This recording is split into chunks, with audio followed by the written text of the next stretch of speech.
지키기로부터 나도 지키고 가족도 지키는 부자 아빠. 사랑하는 아빠. 안녕하세요. 팟캐스트 부자 아빠 사랑하는 아빠입니다. 기후변화로 급변하는 경제산업 구조 속에서 우리들의 가족도 지키고 재산도 지킬 수 있는 방법을 지금부터 알려드립니다. 저는 기후변화를 걱정하는 아빠들과 함께 방송하고 있는 김나연입니다. 네, 저는 승현, 수현 아빠 김지석이고요. 너무 밋밋하니까 태양광 발전소 3개 운영하고 전기차 오너입니다. 네, 저는 진행과 이것저것 맡고 있는 의준 아빠 차윤탁입니다. 어떻게 지내셨습니까? 힘들어요. 저는 추워요, 요새.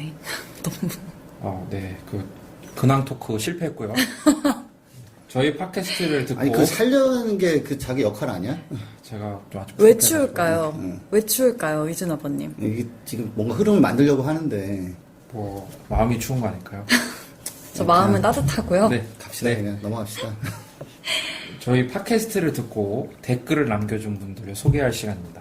네, 재진 아나님이 한국사에서 고려 전역을 휩쓴 대몽항쟁 사상자보다 대참사였다는 경신대기근. 0.5도 떨어진 게 이유였다고 하니까 1도, 2도 상승의 체감이 한 번에 오네요 라고 댓글 남겨주셨습니다. 제가 다시 보니까 당시 소빙하기 때 온도가 0.5도가 내려간 게 아니라 1도 정도 내려갔다고 해요. 저희가 얘기하는 게 2100년까지 지구 평균 기온 상승폭을 2도가 아니라 1.5도 정도 유지를 해야 된다라고 얘기를 하는 거거든요. 그런데 이게 온도가 내려가는 게 올라가는 것보다는 오히려 덜 위험하다고. 올라가는 게 훨씬 위험한 거죠. 이게 올라가기 시작하면서 계속 올라가 버릴 수 있기 때문에 지금 그게 위험한 거죠. 그렇죠. 빙하기는 왔다가 그냥 지나가고 하는데, 그렇죠. 밀란코비치 사이클이라고 빙하기하고서 간빙기 왔다 갔다 하는 거는 그냥 지구 축과 태양 거리 이런 게 흔들리는 사이클이 있어서 된 건데, 지금 우리가 얘기하는 지구 온난화는 우리가 석탄, 석유, 천연가스를 막 태워가지고 덥게 만든 거라서, 참고로 앞으로 이제 빙하기 안 옵니다. 이미 우리가 왔다 갔다 할 수 있는 사이클을 벗어난까지는 푸시를 해버렸기 때문에 빙하기 걱정 안 하셔도 돼요. 이제 앞으로 이제 온난화가 어디서 멈출 것이냐, 이게 지금 굉장히 중요한 거죠. 지금 우리가 역사적인 시대에 살고 있는 거예요. 그쵸. 지구온난화가 역사적인 사건이죠. 옛날에 빙하기 관련해서 역사적인 사건이랑 엮어서 연구하시는 분들 되게 많거든요. 예를 들어서 몽고족, 몽골 제국, 징기스칸이 나온 이유가 빙하기 당시에 먹거리가 줄어들어서 초원지대가 줄어가지고 그래서 확장을 하게 됐다. 그런 얘기도 있거든요. 또 다른 역사적인 사건 뭐가 있을까요? 75년도에 제가 태어났어요. 네. 예, 중요한 역사적인 사건이고요. 르네상스 같은 경우가 이제 그때 잠깐 또 이제 추웠다가 다시 좀 약간 온도 올라가면서 식량이 많이 나와가지고, 야, 이거 먹고 살만한데 예술하자 해가지고 이제 그런 것도 있습니다. 그러니까 그때 아무튼 올라갔다 내려갔다 하면서 급락이 좀 있었죠. 근데 그게 그런 시대 변화가 사실은 0.5도 이 정도고, 참고로 예전에 마녀사냥이라고 들어보셨죠? 네. 예, 그게 유행했을 때가 약간 소빙하기, 약간 살짝 온도가 내려가지고 농사가 잘 안 되니까, 그러면 꼭 못난 사람들이 하는 게 힘없는 사람을 막 괴롭히는 거예요. 너 때문에 그런 거야 해가지고, 또 이제 마녀사냥이 유행하기도 했고, 그런 것들이 있고, 경신대기군 아까 여기 재진안, 본명을 알 수가 없죠. 재진안난. 네, 그분이 얘기한 것처럼 우리나라도 그때 그랬는데, 임진왜란 때 죽은 사람만큼 죽었나 그래요. 경신대기군 때 기록을 보면 진짜 참혹합니다. 예. 그때만 해도 야, 안 되겠다, 러시아에서 밀 들여오자 이런 거 안 되니까 그냥 굶어서 그냥 많이 죽고 그랬죠. 그때 사람 고기를 먹어도 처벌하지 않았다고 합니다. 정말 끔찍한. 방송이 19금이 갈 수 있기 때문에 더 자세히는 말씀 안 드리겠고요. 또 저희 자주 등장하시는 용봉탕님께서 보고서 링크를 또 달아주셨어요. 정말요? 지구 재난 시나리오를 번역한 보고서 링크를 또 저희 댓글로 달아주셨으니까 궁금하신 분들은 저희 팟빵 댓글창에 댓글도 한번 남겨주시고 그 보고서도 보시면 좋을 것 같습니다. 제가 아침에 참 알게 된 건데, 경희대에서 무슨 행사를 하는데 보고서 저자 2050년 붕괴 시나리오, 네네. 그분을 초청한대요. 네, 그래서 한국에 와서 좀 더 자세하게 얘기할 수 있는 기회가, 팟캐에 초청 한번 할까요? 동시통역 해가지고 한번. Of course. 좋아요. 네, 좋습니다. Sure, okay. 부자 아빠 살아남는 아빠 구독과 많은 관심 부탁드리고요. 저희가 팟캐스트를 만드는데 큰 도움 주시는 분들의 전하는 말씀 듣고 본격적으로 얘기를 시작해 보도록 하겠습니다. 이 방송은 여러분의 소중한 후원으로 만들어집니다. 국제환경단체 그린피스 서울사무소에 후원해주실 분들은 1644-0961, 1644-0961에 팟캐라고 문자를 보내주세요. 네이버에서 그린피스 팟캐를 검색하셔도 쉽게 후원에 참여해주실 수 있습니다. 오늘 방송을 본격적으로 시작하기 전에 조금 좋은 소식이 있다면서요. 네, 저희가 첫방 때 주류 언론이 기후변화를 많이 다루지 않는다, 이런 게 좀 아쉽다는 얘기 했었는데, 얼마 전에 문화일보 국제면을 펼쳤는데, 이제 톱뉴스 상단 뉴스랑 밑에 박스뉴스가 모두 기후변화와 관련된 얘기더라고요. 네, 7월 12일 금요일자 신문이었는데요. 기자분들이 조금 빨리 마감하고 쉬고 싶으셨는지 라는 생각 좀 했어요. 기후변화 얘기가 중요한 얘기 두 개로 다뤄지니까 믿을 수가 없었는데, 특히 문화일보는 약간 석간으로 유명하잖아요. 그쵸. 아침에 기자분들이 엄청 일찍 일어나고 막 힘든 곳이라고 했는데 어떤 뉴스인가요? 이제 아까 말씀드린 상단에 위치했던 내용은 지구촌에서 이제 폭염이 지나니까 이번엔 집중호우가 강타하고 있다. 요새 집중호우 때문에 사망자도 많이 생기고 관련된 뉴스 많이 보고 계시잖아요. 뭐 남동부 뭐 역대급 폭우, 뭐 그리스 휴양지에서 사람 한 7명 죽었죠. 갑자기 막 그쵸. 태풍 쳐가지고. 그다음에 뭐 우박 이런 거 얘기가 나왔죠? 네. 네. 아니, 기사 검색을 해보시면 되는데 제목이 나왔는데 아이고. 대본을 빨리 줬어야지. 알겠습니다. 네. 그 다음으로는 무슨 뉴스가 나왔나요?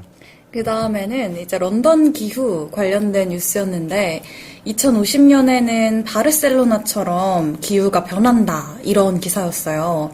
이게 이제 스위스 취리공대 과학자들이 발표한 논문에서 발췌한 건데 저희 이것도 나중에 한번 다뤄보면 좋을 것 같긴 해요. 이게 내용이 520개 도시에 대해서 이제 기후변화를 예측한 건데 30년 뒤에는 여기랑 기후가 비슷해진다, 이런 내용 다루고 있거든요. 몇 개 좀 유명한 거 꼽아보면 미국 시애틀은 샌프란시스코처럼 바뀌고, 런던이 바르셀로나처럼 바뀌고, 프랑스 파리는 호주 캔버라처럼 바뀌고. 그러니까 런던 날씨가 30년 뒤에 지금 바르셀로나처럼 된다는 거죠. 그쵸. 근데 이거 들었을 때 무슨 생각이 드세요? 뭐 위기감 느껴지세요?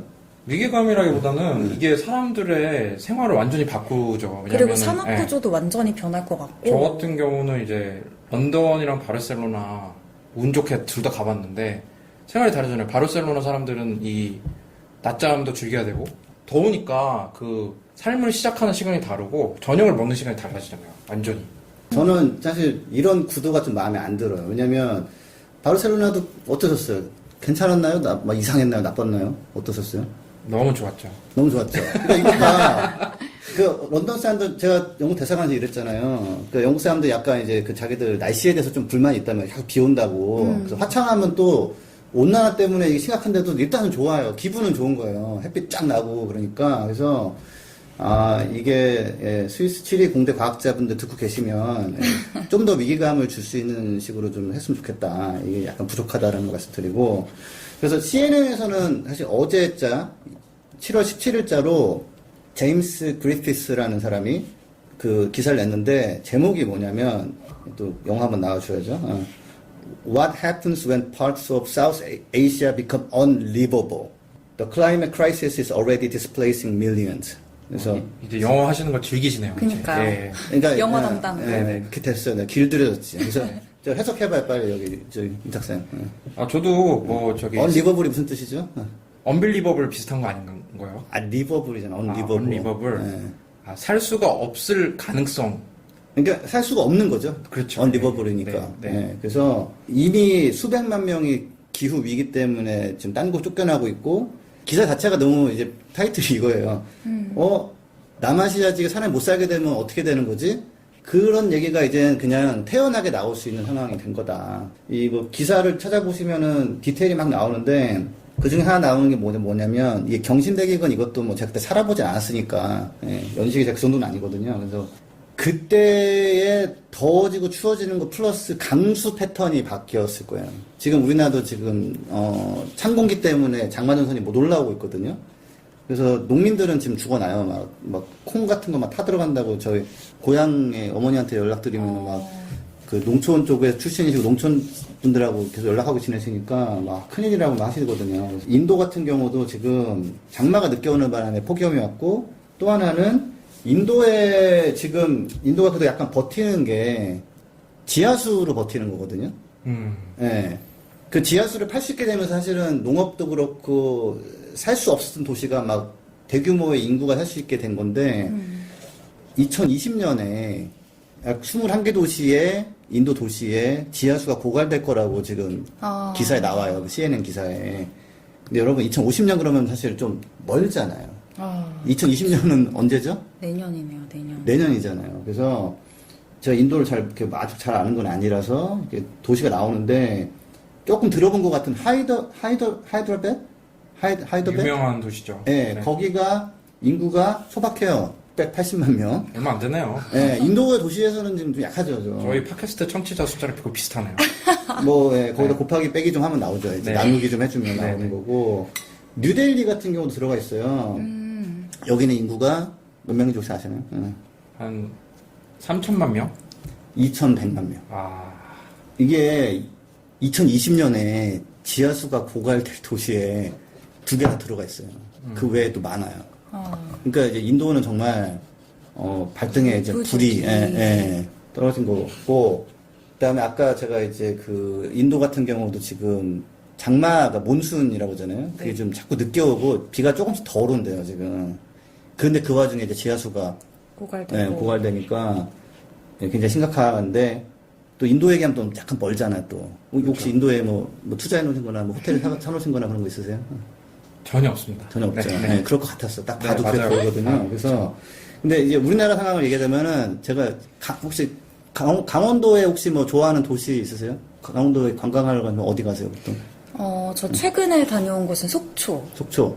강릉하고 속초 그 근처 가깝나? 좀 먼가? 그래도 뭐 비슷하진 않지만. 네. 제가 강릉에 한 몇 번 가보고 되게 요거 살까 생각 좀 해봤는데, 거기가 지금 경포해수욕장에 개장을 연기했어요. 왜 연기를 하죠? 물이 없어서. 강릉이 되게 그 식수가 하고 이런 지하수가 좀 부족한 곳인데, 요즘 아파트 생기고 이러면서 이제 물 사용이 늘어나가지고 해수욕장에 물을 와가지고 샤워하면 그 생활용수가 부족한 거예요. 그래서 개장을 연기했어요. 한번 검색해 보세요. 경포해수욕장 개장 연기. 그래서 이 물 부족이 비단 이제 인도만 그런 건 아니다. 우리나라도 지금 영향이 있는데, 이제 한일전 지금 벌어지고 있잖아요. 아베상과의 지금, 그래서 이런 것 때문에. 네. 아닌가? 그 아베 자식? 그래서 이런 게 우리나라도 벌어지고 있다라는 걸 좀 알려드립니다. 이게 인도 문제만은 아니다. 스위스 추리의 공대 분들 반성하시고요. 지금 뭐 런던에서 뭐 30년 뒤에 타파스 먹게 됐다. 막 바르셀로나. 그런 게 중요한 게 아니다, 지금. 다른 데서는 물이 부족하다. 근데 제가 이제 신문 보니까 이제 기후변화 관련된 얘기가 많이 나와서 여러 개 뒤져봤는데, 네. 재밌는 광고가 하나 있더라고요.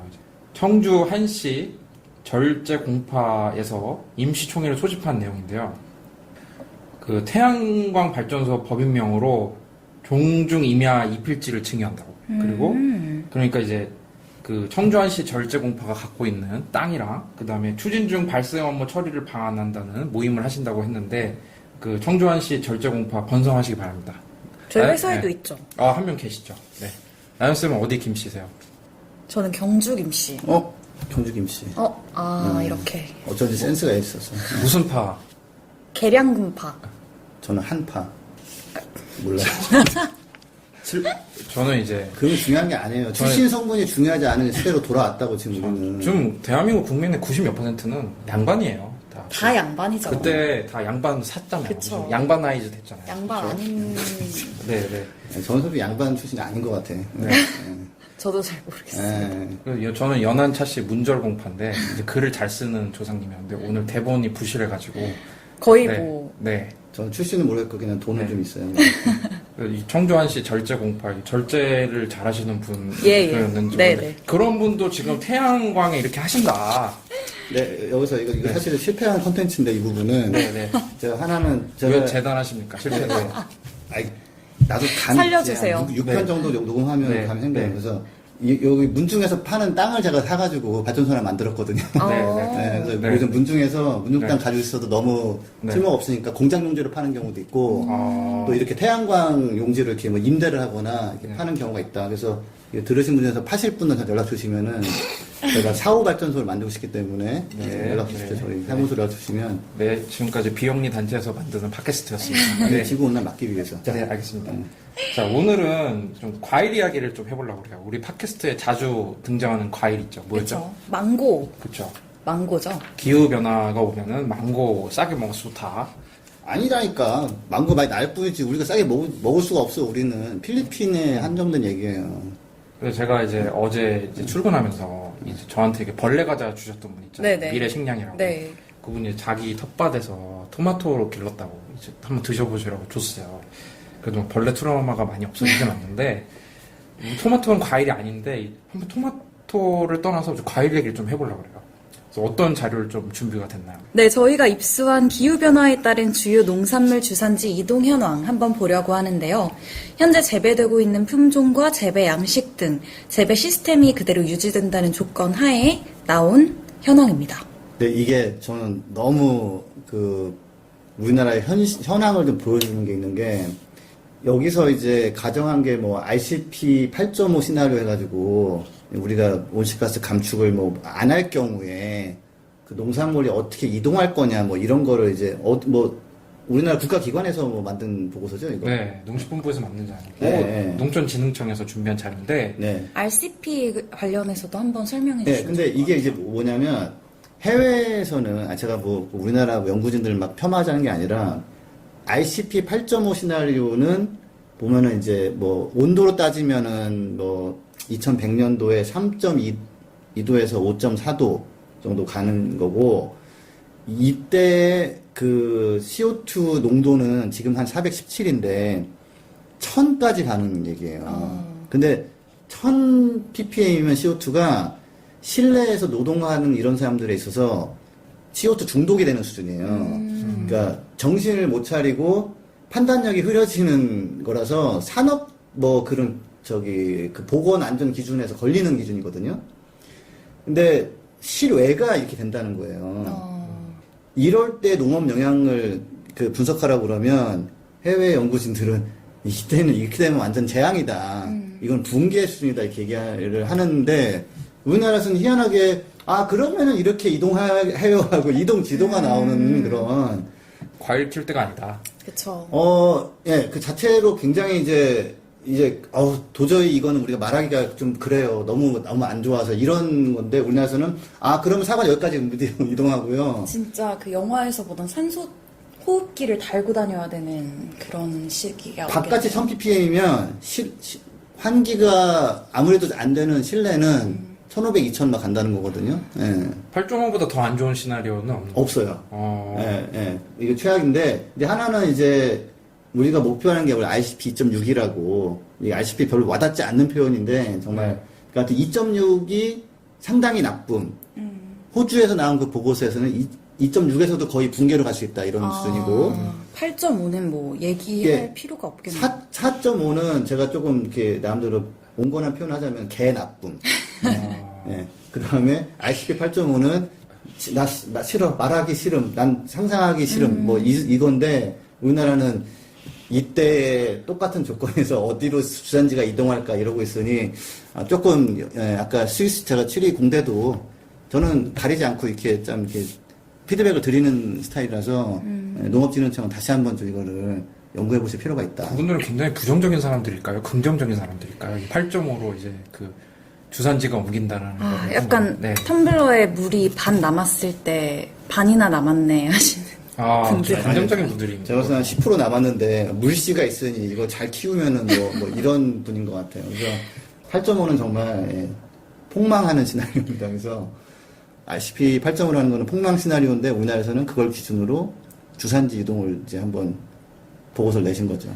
RCP가 네. 뭐의 약자인가요? 뭐를 얘기하는 건지 한번 청취자분들한테. 예, 저는 Representative Concentration Pathway라고 해가지고 온실가스가 늘어나는 그 속도나 이런 그 경로, 이게 그래프로 그리면 이게 길이 나잖아요, 이렇게. 예, 그 선이 이렇게 갈 거다. 그래서 좀 급증하는 걸 얘기하는 거죠. 근데 이 표현은 정말 좀 잘 약간 안 써요. 왜냐면 너무 이게 전달하기가 좀 안 되기 때문에 저는 예, 폭망하는 게 RCP 8.5, 4.5만 돼도 개 나쁨, 2.6도 붕괴 붕괴 가능성이 가능성 있다. 높은 예, 그런 거죠.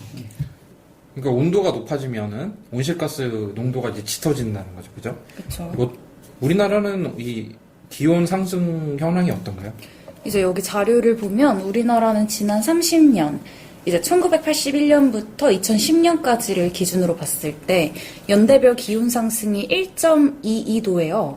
이게 전 세계 평균 대비로 1.5배 더 높은 수치거든요.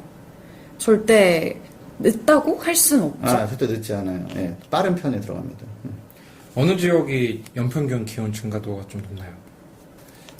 희한하게 제주도가 좀 많이 높고요. 네. 예, 1.14도. 네. 그다음에 가장 낮은 곳이 충남에서 0.34도. 네. 여기 진짜 폭망 시나리오고 그때 당시 과일 사 먹을 수도 없고 하지만 그래도 이 시나리오 한번 보고 어떻게 얘기를 했는지 한번 볼게요. 제주도 가장 유명한 과일이 뭔가요? 귤이죠, 귤. 귤이 예전에는 이게 왕들만 먹고 이제 집현전 학자들 공부 열심히 하면은 귤 까먹으라고 이제 왕이 주고 그런 과일이었다고 하는데 지금 이제 유명한 거는 이제 제일교포 분들이 이제 문익점 선생님처럼 이제 보내준 품종을 많이 하고 있는데 이 시나리오에 따르면 이제 귤이 이제 어디서 나기 시작하나요? 이제 제주에서뿐만 아니라 전남 고흥, 네, 이제 통영, 네, 진주 이렇게 난다고 해요. 네, 그리고 사과도 많이 드시죠? 네. 사과도 영천 사과가 원래 유명한데 강원도 정선에서 사과가 나고 네. 영월에서 나고 양구에서도 나고 이렇게 나와 있거든요. 혹시 좋아하는 과일이 각자 어떻게 되세요? 전 제철 과일 그냥 뭐 최근엔 자두 맛있게 먹고 있고. 저도 최근에 자두, 지석쌤이 주신 자두가 맛있었어요. 저는 이게 아오리 사과라고 그 녹색 사과. 네, 서민 사과? 연두색. 네. 싼 거. 그 서민들이 많이 먹는 사과 맞나요? 서민들은 사실 과일 못 먹어요. 네. 왜 못 먹죠? 과일 엄청 비싸잖아, 과일이. 솔직히 과일이 우리나라 좀 비싼 편이라고 하지 않아요? 아닌가? 그 아오리 사과를 좋아하는데 저 어렸을 때는 대구가 이제 유명한 그 사과 산지로 배웠거든요. 근데 그게 강원도에서도 맛볼 수 있는. 그니까요. 네. 그때 망하지 않는다면 인류가 원래 어렸을 때 저도 뭐 능금 아가씨 뭐 해가지고 민대에 있었죠. 예. 요즘은 고추 아가씨가 제일 핫한데. 예. 이 고추가 그렇게 키우기 힘든 작물이래요. 왜요? 왜? 그 씨앗이 조그마잖아요. 그거를 발화를 하는 게 우선 어렵고 씨가 발화를 하는 게 어렵다. 네, 그 다음에 물을 많이 줘야 되는데 요즘 장마 기간인데 물 거의 안 오잖아요. 그쵸. 비 안 오잖아요. 그쵸. 물도 계속 줘야 되고 병충해도 잘 생기고 그 다음에 이제 고추가 따면 끝이 아니라 이걸 또 막 고춧가루를 팔려면 빻아가지고 막 하고 한다고 하더라고요. 말리고. 네. 그래서 싹도 끊겼고요. 이래서 대본이 중요하고요. 대한민국 날씨가 어떻게 변하나요? 네, 뭐 일단 지금 우리나라에서 뭐 최신 연구는 남한 이제 아열대 기후로 간다. 강원도 산간 정도 제외하고는 네. 사과, 복숭아, 포도, 인삼 같은 경우는 재배지 자체가 좀 줄어들고 네. 그다음에 감귤, 단감은 재배지가 이제 늘어난다. 그리고 21세기 말에는 이제 한반도에서 사과 키우기는 그렇다. 네. 윤탁쌤 아오리사가 못 드시겠네요. 그렇죠. 근데 이게 온난화가 심화되면 농업이 상당히 큰 산업이잖아요. 인류에서. 해외에서도 보고서가 많은데 자라는 장소만 변하는 게 아니라 맛도 변하고 크기도 변하고 그렇다고 하더라고요. 포도는 이제 재배지에서 이제 고품질 포도가 줄어들고 그래서 프랑스 와인 산업이 조금 영향이 좀 많이 있다고 지금 보고 있고 최근에 중국에서 또 뭐 와인 열풍도 불고 기후도 맞아서 그쪽으로 또 와인 이렇게 재배하고 그런다고 그래요. 그다음에 뭐 맛도 변하고 크기도 변하고 그다음에 작년 같은 경우는 그 폭염 오고 그러면서 수박 같은 게 되게 비싸였는데 올해는 그래도 좀 괜찮은데 뭐 다 달라지는 거죠. 그래서 근데 이제 폭염도 그렇고 강수량 변화가 또 굉장히 큰 변수를 작용해서 뭐 이런저런 어려움이 좀 생깁니다. 아까 아열대를 말씀하셨는데 아열대라는 게 도대체 뭔가요? 이제 남한이 아열대로 변한다고 아까 언급을 해주셨는데, 아열대는 이제 연중에 가장 추운 달 평균 기온이 이제 영하 3도에서 영상 18도일 때, 그러니까 월 평균 기온이 10도가 넘는 달이 8개월 이상인 지역을 이렇게 부른다고 합니다. 근데 여기서 한 가지가 이거 다시 한번 봐야 돼요. 그러니까 아열대로 간다고 하면 그러면 정말 이렇게 완전 추운 날은 없어야 될 거 아니에요. 근데 요즘은 이제 기후변화, 그러니까 기후 위기가 오면서 추울 땐 또 되게 추워요, 한반도가. 추워요. 예, 작년 겨울에는 뭐 혹한이 되게 길게 갔잖아요. 그러니까 이게 아예 그냥 아열대로 가버리면 아열대로 바뀐 상태로 유지가 그 뭐 농업이 될 수 있는데, 아열대인데 겨울에는 또 엄청 추워버리면 또 이게 제대로 못 자랄 수 있거든요. 무슨 뭐 나무가 죽는다거나 이럴 수 있기 때문에 사실은 아열대로 간다는 건 너무 단순하게 본 면이 있어요. 예. 더워서 죽겠는 판에 비는 안 오고, 그러다가 겨울에는 또 한 며칠 정도 온팡 추워가지고 또 뭐 되던 것도 안 되고 이럴 수 있어서 이게 조금 더, 예, 그 농촌진흥청은 좀 더 자세하게 좀 봐주세요. 예, 이거. 과일뿐만 아니라 이제 곡물도 기후변화에 어마어마한 영향을 받고 있죠, 그죠? 사실은 그게 더 문제인 게, 과일 못 먹으면은 삶의 질이 좀 떨어지긴 해요. 그쵸, 저희 그 직원분들 중에 이제 다이어트, 과일 다이어트 하시는 분들 많이 있잖아요. 아, 그쵸. 네. 프루테리안 네. 분들 좀 계시죠? 네, 과일만 먹으면은 조금 뭐 곡물보다는 뭐 한다. 살이 다이어트 효과 있나요? 아, 근데 저는 네. 뭐 당분 엄청 있어가지고. 네, 개인적으로 그 PT 받을 때 과일 식단에서 좀 빼라는 지적을 많이 받았었거든요. 그럼요. 자연당이든 뭐든 그 당은 엄청나게 높아요. 예. 근데 이제 사실 제일 많이 먹는 게 옥수수 이런 건데, 요즘도 이제 사실은 1도 정도밖에 안 올랐단 말이에요, 전 세계적으로. 그럼에도 불구하고 그 미국 중서부의 옥수수 콘벨트라고 그러죠. 네. 새로운 현상이 나타난 게 뭐냐면, 봄에 비가 너무 많이 와가지고 홍수가 나는 바람에 옥수수를 못 심거나 심어놓은 게 죽어버리거나. 파종을 네, 그러니까 온도가 올라가면 나중에 2, 3도 올라가면 문제 생기나 했는데, 이미 비가 너무 많이 와버려가지고 또 타격을 입는 거예요. 그래서 이런 게 있고, 엊그제쯤에 이제 유엔 보고서가 하나 나왔는데, 기아에 대해서 네. 예, 8억 2천만 명이 지금 기아의 상태에 있다. 2030년까지 원래는 국제사회에서 기아율을 제로로 떨어뜨리자 했는데, 뭐 이거는 굉장히 어려운 상황이 됐다라고 얘기를 하고 있고, 그리고 또 하나는 원래 그래도 기아가 점점 줄어들고 있었어요. 밥 못 먹는 사람들 줄어들고 있었는데, 지난 3년간은 늘어났어요, 이게. 아, 예, 그러니까 이게 여러 가지 이유가 있지만 그중 또 중요한 거 하나가 식량 생산량이 좀 늘지를 못하고 다소 줄어들기도 하고 하다 보니까, 우리나라 사람들은 대부분 잘 먹을 건 먹는 편이지만 전 세계적으로 8억 2천만 명이 충분히 먹지 못하고 있다. 이제 그래서 찾아봤는데 이제 국내 언론에서는 이걸 안 다뤘더라고요. 예, 유니세프도 여기 공저자로 들어가 있대요. 예, 근데 찾아보니까 뭐 해리 연예인이 뭐 1억 이상 기부해서 아노클럽에 들어갔다 이런 거 나오고, 예, 네. 그린피스를 지원해서 기후변화를 막으면 기아를 더 방지할 수 있는데, 저기 해리 씨 듣고 계시면, 예. 네, 지금 승현 아버님이 말씀하신 건 010-8193, 아, 네, 저희 단체 입장이 아니고요. 거기 홍보팀이 바빴겠죠. 제가 뭐좀 검토하고 있을 거예요. 그런데 또 한 가지 아쉬운 네. 점은, 그래서 이게 한글로 소개됐나 해서 기아로 검색해봤어요. 네. 네. 그랬더니 이제 기아 자동차 얘기만 다 나오는 거예요. 아. 네. 그래서 검색 환경이 굉장히 열악하더라. 이 기아에 대해서 알고 싶어도 검색하면은 기아차만 나온다는데. 오늘 저 승현 아버님이 이제 그 농식품부, 네. 농촌진흥청부터 해가지고 지금 포털 사이트와 그 유명 NGO까지 다 지금 네, 하나씩 이제 짚어주고 계신데요. 방송 많이 구독하시면 더 짚어주시는 거 많이 들을 수 있으실 것 같고요. 더 할 수 있는데, 그만. 네, 네, 이 정도 하시고 이 얘기를 왜 하게 했냐면은 네. 아연쌤 혹시 세계 최대 농업 국가가 어딘지 아세요? 미국이죠, 미국. 잘 아시는 미국이 농업이 엄청 중요하잖아요. 그쵸. 정치적으로도 중요하고 워낙 거기는 규모가 다르잖아요. 막 헬리콥터로 막 뿌리고 막 규모의 경제, 그러니까 농업의 규모화가 되어 있는 데잖아요. 그런데 여기서 이제 기후 변화 때문에 10% 이상 생산량이 줄 거라는 얘기를 하고. 그건 맞아요. 아까 지석쌤이 잠깐 얘기해 주셨는데, 중서부 지역이 이제 곡창지대잖아요. 네. 근데 여기에 이제 홍수가 한바탕 휩쓸면서, 이제 흉작이다. 그래서 농산물 가격이 되게 올랐대요. 이게 옥수수랑 콩 같은 경우에는 옥수수는 83%, 콩은 60% 파종을 마쳤다고 해요.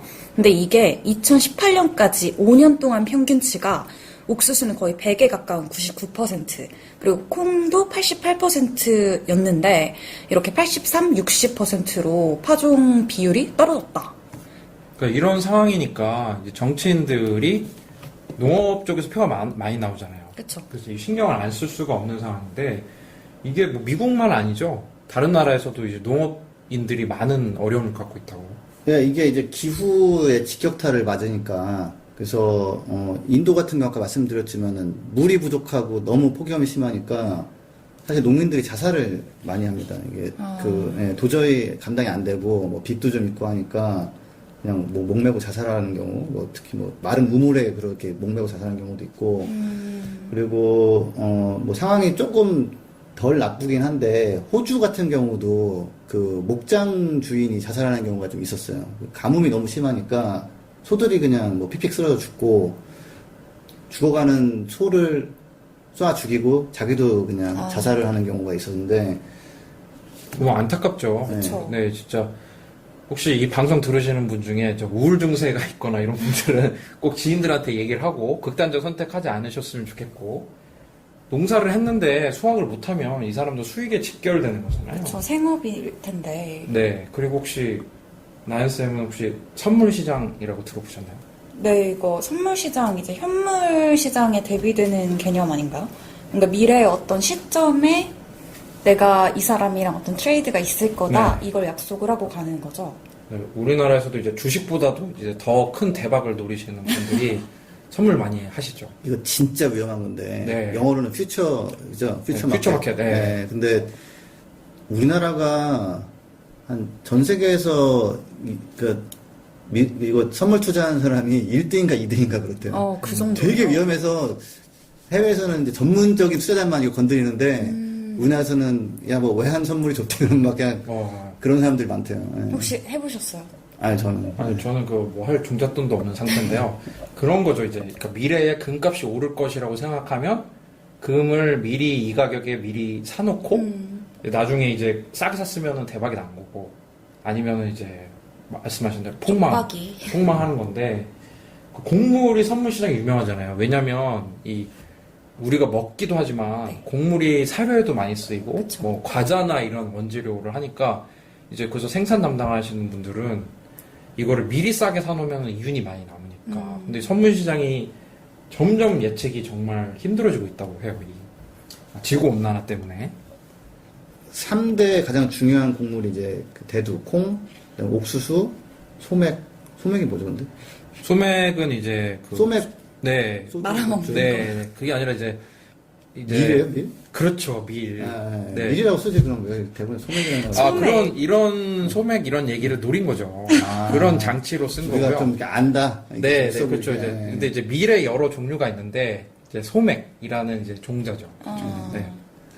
미국 농업이 이제 굉장히 중요한 산업인데, 하여튼 뭐 1.5도에서 2도 정도 오르면 뭐 시장 사이즈 자체가 한 10% 줄어들게 되고, 아까 말씀드렸던 그 기아 식량 부족에 시달리는 사람도 늘어나고 이제 그렇게 되는 건데, 카길이라고 혹시 들어보셨나요? 카길?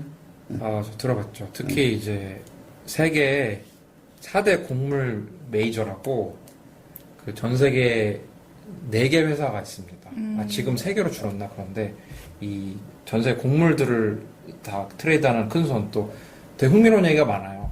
저희가 팟캐스트 성격상 좀 그런데 뭐 유대인이다 뭐 큰 손, 또 유대계 무슨 뭐 또 음모 하면서 막 이 관련된 얘기 많거든요. 그리고 우리 그린피스에서 많이 타깃으로 다루는 기업도 하나 아, 맞다. 네.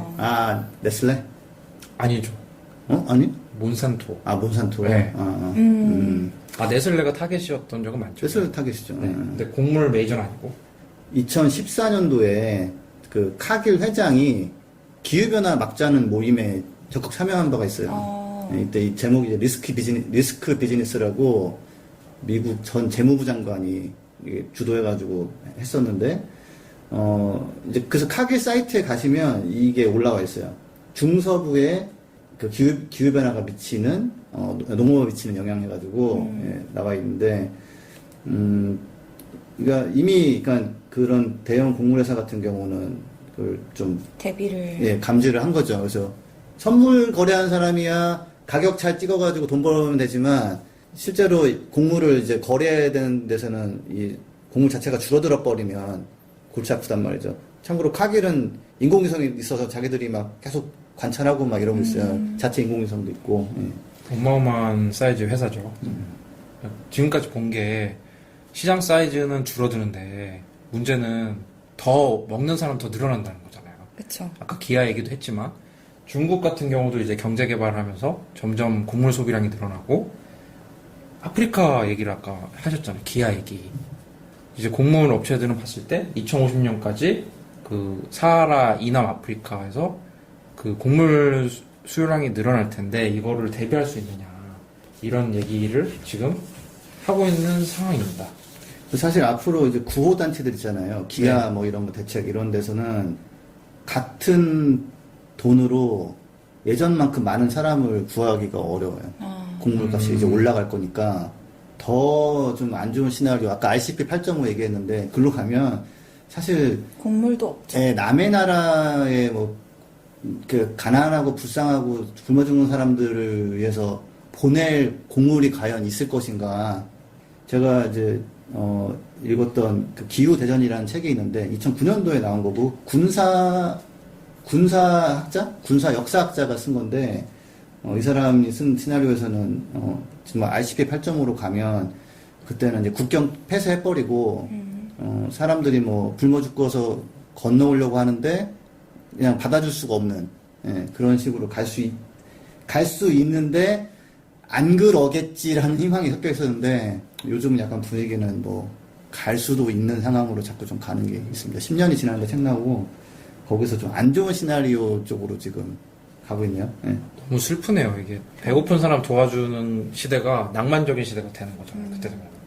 그 얼마 전에 상징적인 사건 하나가 독일 사람인데 여자분인데 지중해에 빠진 난민을 이제 구하려고 배를 그걸로 가서 사람을 구했는데 그게 이탈리아 법으로는 불법으로 된 거예요.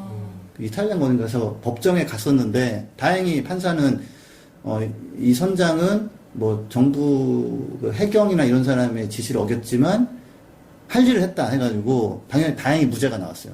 그러니까 저기 체포가 됐다가 그래서 뭐 나름대로 그래도 그런 게 살아 있긴 한데 근데 사람을 구한 사람이 법정까지는 갔어요. 그래도 그게 지금 얼마나 삭막한 상황인지 좀 보여주는 거죠. 그렇죠. 이제 먹을 게 줄어들면 먹을 거 준 것만으로도 법정에 갈 수 있는 그런 상황이 올 수 있는. 그런 것도 있어요. 미국에서 근데 이건 약간 뭐 가난한 사람 이제 뭐 도와주는 걸 가지고 뭐 불법 음식물 뭐 이렇게 해가지고 조금 삭막한, 아까 말씀하신 정말 낭만적인 시대에서 약간 삭막한 시대로 조금 가는 게 있는데 그거의 그 뒤에는 여기저기서 살기 힘든 기후변화, 기후위기가 자꾸 사람들을 그걸 좀 내모는 거죠, 이제. 자, 오늘 과일로 시작해서 곡물 얘기 조금 해봤는데요. 네. 먹거리 얘기니까 아무래도 관심이 안 갈 수가 없잖아요. 오늘의 교훈이 있다면 뭘까요? 저는 아까 이제 남한이 아열대 기후로 넘어갈 거다 뭐 이런 얘기가 나왔는데 강원도에 좀 살아야겠다. 나중에 은퇴하고는 강원도를 가야겠다. 근데 아까 온도 적게 오르는 건 충남 지역이긴 했는데. 그래도 네. 네, 저는 강원도로 가겠습니다. 제가 충남에 베이스가 있잖아요. 제 어머니 네. 사시는데 네. 충남 공주마에 너무 더워요. 그러니까 공주가 또 분지라서 그것도 좀 있어요. 네. 네. 그래서 더운 데서 조금 적게 오르는 것보다 시원한 데서 조금 오르는 게 나아요. 그렇죠. 네. 그래서 다만 이제 제가 걱정되는 부분은 이제 산불 같은 게 많이 날 수 있죠. 강원도 같은 경우. 그쵸. 아직까지는 괜찮은데. 네. 그래서 저도 사실은 그리고 저는 하나 좀 뭐 우리가 이제 기후변화에서 재산도 지키고 가족도 지키는 게 컨셉이잖아요. 그래서 저는 예를 들어서 농지 같은 경우는 가지고 있으면 잘 붙잡고 계셔라. 그러니까 생산성이 줄어들더라도 어쨌거나 먹을 게 나올 수 있는 자산은 앞으로 훨씬 더 중요해질 수 있다. 이게 예전에 저기 침청전 보면은 공양미 300석에 그쵸. 예, 사실은 쌀을 재배하는 사람이 이렇게 목소리가 없고 힘이 없는 경우는 없었어요. 제가 팁을 드리자면 그거 하고, 근데 정 농사가 잘 안 되는 땅이 생겼다. 거기다 그러면은 태양광을 하셔가지고, 에너지를 공급하면서 기후변화는 심하게 안 만드는 뭐 이런 거를 한번 생각해 보셔라. 이 안까지 제시를 해주시네요. 네, 그럼요. 예, 이게 우리 컨셉이잖아요. 예, 그래서 저는 그렇게 하고 있거든, 사실 벌써. 예. 저는 오늘 배운 게 선물 시장은 위험하다. 그래서 친한 뭐 형이나 동생이 선물 시장 하자고 하면은 안 하겠다고 하는 거. 돈이 없잖아, 근데. 아, 생길 수도 있어요. 어떻게? 글쎄요. 로또를 가끔 사시는 걸로 알고 있긴 살고 한데. 있죠. 매주 구매하고 매주, 있습니다. 예. 매주인가요? 막연한 희망이 있어요. 네, 네, 그렇죠. 예. 꿈과 희망이 있어야죠. 지금 먹을 것도 떨어진다는데. 그리고 아까 농업 얘기를 하셨는데 네. 그 세계 3대 투자자로 꼽히는 짐 로저스라는 사람이 이미 우리나라에 오래전부터 와서 농업이 뜰 거라고 얘기를 하는데 사람들이 다 피식피식하거든요. 서울대 경영대학교 가가지고 그 얘기했었죠. 나라면은 저기 이항기랑 이런 거, 농기계 모는 거 배우겠다고. 네. 예, 여기 MBA 뭐 따고 있느니. 음. 사실 MBA 별로 소용없거든요, 진짜. 내가 봐도 MBA는 좀, 자, 아무튼. 그래서. MBA. 예. 그래서 저는 사실 태양광 발전소 만들 때 약간 되게 좋았던 게 저가 약간의 땅이 확보된다는 게 되게 좋았어요. 예. 이런 좀 위기감이 좀 있기 때문에. NBA 나와도 소용없습니다. 지금. 학회 대본 쓰고 막. 아, 저는 대본 이제 이렇게 쓰시고. 네, 저 이제 문절공파 후손인데 좀 대본 잘 못 썼고요. 또 오늘 이게 대본 쓰면서 느낀 건 있어요. 옛날에 이제 그 이소부화 있잖아요. 여러 버전 네. 있잖아요. 이제 막 삼형제가 싸우는데 뭐 나뭇가지 하나는 부러지는데 뭐 나뭇가지 3개 묶으면 안 부러진다 막 이런 버전도 있고 그 셋이 하도 싸우는데 아버지가 셋이 아들 셋이 싸우고 포도밭은 안 키우니까 아버지가 나 죽으면 포도밭에 보물을 묻어놨다. 파봐라. 이렇게 하잖아요. 뭐가 나와? 그러니까 이 버전은 내가 들어본 것 같기도 하고. 저는 나무는 여러 기억이 버전이 나는데. 있어요. 되게 이게 마이너해. 그 버전도 있어요. 그 뭐지? 그 나뭇가지 3개를 아, 그건 알죠. 묶었는데 네, 그건 알아요. 아들이 그냥 아버지 앞에서 물어봤어? 부러뜨렸다. 아, 힘이 장사구나. 잘 먹었나 보네. 예. 거짓말 하시는 거 아니죠? 아니 그거 뭐 그런 처음 버전 본 거. 방송. 그러니까 그거는 이제 기후변화가 오기 전에 잘 먹어서 힘이 네. 있어서 그런 거고. 이제는 부러뜨리지 습기를 먹으면 나뭇가지. 가면 왜 있어서. 습기로 가. 네. 영양 상태가 좋았다는 거 아닙니까? 아니 그런 버전이 있고 어쨌든 포도밭 버전이 있는데 그 아들 셋이 그래서 아들 셋이라는 버전도 있고 둘이라는 버전도 있어요. 여러 가지 있는데 문정공파 다 이래요? 네. 아, 저희 문정공파 명예훼손하시는 겁니다. 이러면. 아니, 다 이러냐고 물어보는 건데. 아니, 그렇지 않습니다. 진짜 마지막 되겠다. 자, 마무리 해봐. 아니, 이거 정리 안 돼, 지금. 네. 아, 그런데 이 그 포도밭을 아들 셋이 막 땅을 팠더니 보물 안 나오고 포도가 열려가지고 결국은 이 노동의 중요한가 막 그런데 이제는 기후변화 오면은 또 땅 파도 이제 포도 안 열린다 이거 아니에요. 근데 이거 농촌진흥청에서 항의 들어와요. 포도밭은 막 파면 잘 되는 걸로 포도가. 그건 저한테 항의하는 게 아니라 이솝한테 항의를 해야죠. 저는 처음 들어봤어요. 이런 네, 구글 해볼 내용. 거야. 네. 이런 우화 어렸을 때 좀 부모님이 동화책 많이 안 사주셨어요? 저는 책 많이 읽었는데. 아니, 저희는 네. 메인스트림 좀 이렇게 브랜드 지류. 동화책을 읽어가지고. 이솝이 메인이 아니면 뭐가 메인인 거예요? 아니, 이 버전은 정말 좀 난 모르겠어. 예. 우리 한번- 아무튼 그렇고 말씀하신 대로 이제 그 포도밭에 이제 농지에서 태양광 하는 거 이제 되지 않나요? 아직은 법이 통과된 게 염해농지라고. 네. 그러니까 그 간척지 농지인데 네. 뭐 이것도 이제 기후 위기로 자꾸 염분기가 있는 물이 들어오는 거예요. 네. 비가 안 오고 네. 해수면이 올라가니까 네. 그곳은 돼요. 음. 그래서 뭐 현대 그룹 뭐 이런 데서 이제 뭐 서산농장인가 그런 아산. 데다 그다가 크게 하고 막 그러는데 일반 사람들한테는 해당이 조금 안 되는 상황이죠. 그 간척지 농지 뭐 크게 소유한 분이면 모르겠는데 포도밭보다는 태양광이 좀 더 나은 것 같아서. 근데 여기서 한 가지는 제가 태양광을 하지만 네. 전기를 먹을 수가 없어요. 왜요? 아이씨 전기를 어떻게 먹어? 전기를 먹을 수가 없다고. 저는 태양광을 하지만 최후의 자원은 네. 사실 식량이다. 식량이에요. 그렇다. 그래서 농지를 잘 가지고 계십시오. 중요한 얘기 오늘 드렸고요. 그래서 저희가 이런 팟캐스트를 하는 거고, 이제 부자 아빠, 살아남는 아빠 팟캐스트 구독을 하시면 저희가 진짜 중요한 정보를 계속 드릴 수 있도록 노력하겠습니다. 오늘 함께 해주신 두 분 감사드리고요. 다음 주에 더 풍성한 내용과 함께 다시 찾아뵙도록 하겠습니다. 감사합니다. 감사합니다. 감사합니다.